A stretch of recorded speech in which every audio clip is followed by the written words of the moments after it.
ഇന്ന് നല്ല മട്ടിയുള്ളൊരു ദിവസമായിരുന്നു. നല്ല അടിപൊളി മഴയൊക്കെ പെയ്തുകൊണ്ട്. പക്ഷേ നമുക്ക് പള്ളിയിൽ പോകേണ്ടതുകൊണ്ട് മാത്രം നേരത്തെ എണീറ്റ് പള്ളിയിൽ പോയി കുർബാന കൂടി. അത് കഴിഞ്ഞിട്ട് പിള്ളേരെ പഠിപ്പിക്കാൻ വേണ്ടി പോയി. ഇങ്ങനെയൊന്നും അല്ല ഇരിക്കുന്നത്. കുറച്ചൊക്കെ ബഹളമൊക്കെ ഉണ്ട്. വീഡിയോ എടുക്കുന്നതുകൊണ്ടാണ്. പിന്നെ അവിടുന്ന് നേരെ സ്നാക്സൊക്കെ കഴിച്ചിട്ട് നേരെ നമ്മൾ വീട്ടിലോട്ട് പോവാണ്.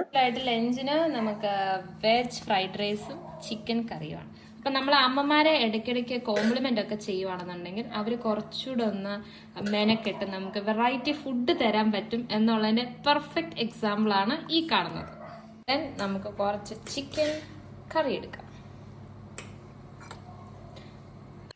ഇത് ലെമൺ പിക്കിളാണ്. ആൻഡ് ഒരു സ്പെഷ്യാലിറ്റി എന്താണെന്ന് വെച്ചാൽ ഇത് അമ്മായി വീട്ടിൽ നിന്ന് ഇട്ടുകൊണ്ട് വന്നതാണ്.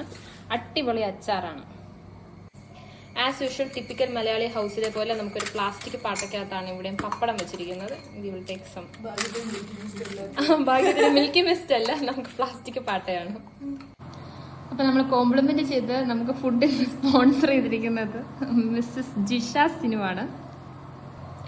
യെസ് ഗൈസ്, നമുക്കിന്നൊരു വിസിറ്റർ ഉണ്ട്. നമ്മളെ സവോള അരിയാൻ സഹായിച്ച ആൻമേരി. അങ്ങനെ അമ്മച്ചിയും പറഞ്ഞു അടിപൊളിയാണ്. ആൻഡ് അത് കഴിഞ്ഞിട്ട് നമ്മൾ നേരെ പോയത് പറമ്പിലോട്ടാണ്. നമുക്കൊരു ചക്ക നോക്കാനുണ്ടായിരുന്നു. അത്യാവശ്യം നല്ലതായിരുന്നു. ഈവനിങ് ഭയങ്കര സ്ലോ ആയിട്ടാണ്